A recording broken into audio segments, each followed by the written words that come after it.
बिस्मिल्लाहिर्रहमानिर्रहीम। Lecture number 19 में भी हम 4 वेक्टर को हमने डिस्कस करना है। इसको थोड़ा सा आगे जैसा कि मैंने क्विज में कुछ चीज़ें दे दी थी कि फोर्स, एनर्जी और ये चीज़ें है, तो कोशिश करेंगे कि इस 4 वेक्टर को थोड़ा सा और डिटेल में इस लेक्चर में पढ़ेंगे। अच्छा, यहाँ पे एक प्रॉब्लम है। प्रॉब्लम ये है कि consider two initial frames S and S prime. In standard configuration, the components A mev of a contravariant 4 vector A mev is equal to A0, A1, A2 and A3. इधर A3 है। Transform according to, इसकी जो transformation है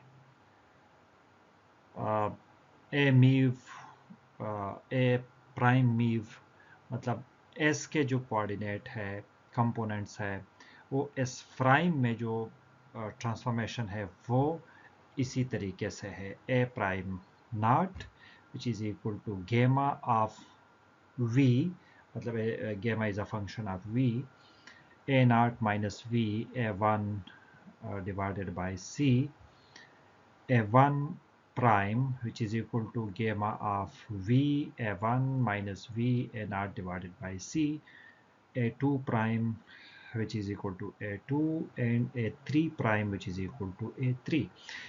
तो इसकी जो transformation है कुछ इसी तरीके से है। एक कंपोनेंट है हमारे पास, ए जनरल है, कोई भी हो सकता है, फोर्स हो सकता है, मोमेंटम हो सकता है, एनर्जी हो, कोई भी मतलब कंपोनेंट हो सकता है, वेक्टर हो सकता है। तो हमने इसे जनरलाइज कर दिया कि ए mu.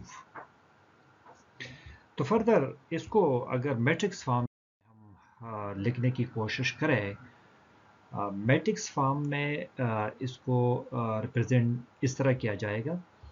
Right this in compact form in term of matrices.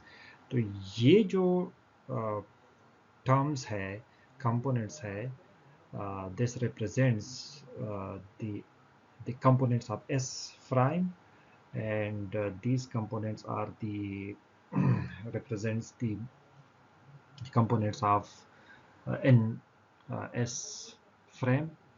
और ये जो मैट्रिक्स है, ये मैंने पहले भी बता दिया था कि ये एक कनेक्शन है इन दोनों के दरमियान, जो एक कनेक्ट कर रहे हैं दोनों फ्रेम को, और ये एक मैट्रिक्स है।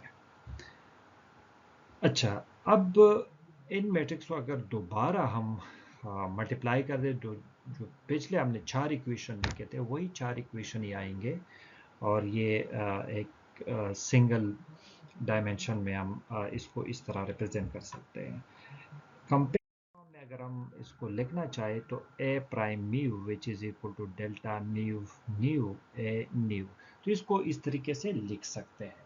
ये तो एक पुराना जो लॉरेंट ट्रांसफॉर्मेशन जो हमने डिस्कस किया था, ये एक जनरल फॉर्म है इन वन डायमेंशन।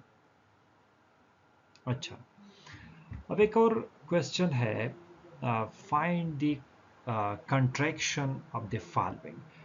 इसका कंट्रैक्शन और इसका कंट्रैक्शन फाइंड करना है। कंट्रैक्शन आप लोगों को पता है कि किस तरह ये जो एंडिसेस है कंट्रैक्ट होती है। तो बहुत सिंपल है।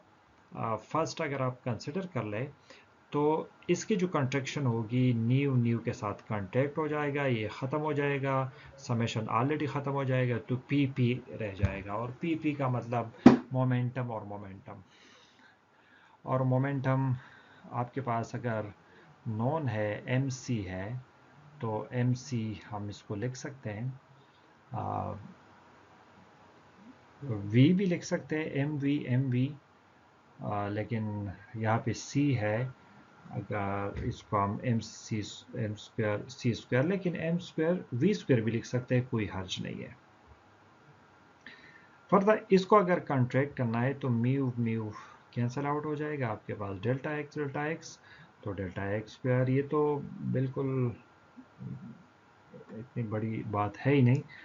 फिर ए न्यू बी न्यू, इसको अगर कंट्रैक्ट करना है तो ये कंट्रैक्ट तो हो जाएगा, लेकिन इसके कंपोनेंट्स है बाय आइंस्टाइन समेशन, ये हमारे पास A naught B naught plus A1 B1 A2 B2 plus A3 B3, इसी फॉर्म में हम इसको लिख सकते हैं।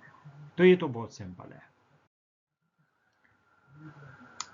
The four position, the four components, ये तो बार बार हम ये बात कर रहे हैं। X mu x not x1 x2 ct x y and z इसके बराबर है। फर्दर इसको एक कम्पैक्ट फॉर्म में अगर हम लिख ले तो X mu C T, this is not gamma, this is are.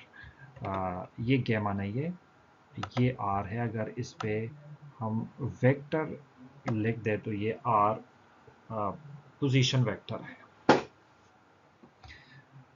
तो ये तो इसी तरीके से हम एक्स म्यू को सी टी एन टू गेमा लिख सकते हैं। अच्छा, फोर वेलोसिटी, फोर वेलोसिटी मैंने क्विज में भी पूछा था कि फोर वेलोसिटी किस तरह लिखेंगे। देखिए, U mu D X mu divided by D tau C D T divided by D tau, और ये और where delta T which is equal to gamma, ये गैमा है डेल्टा टाउ।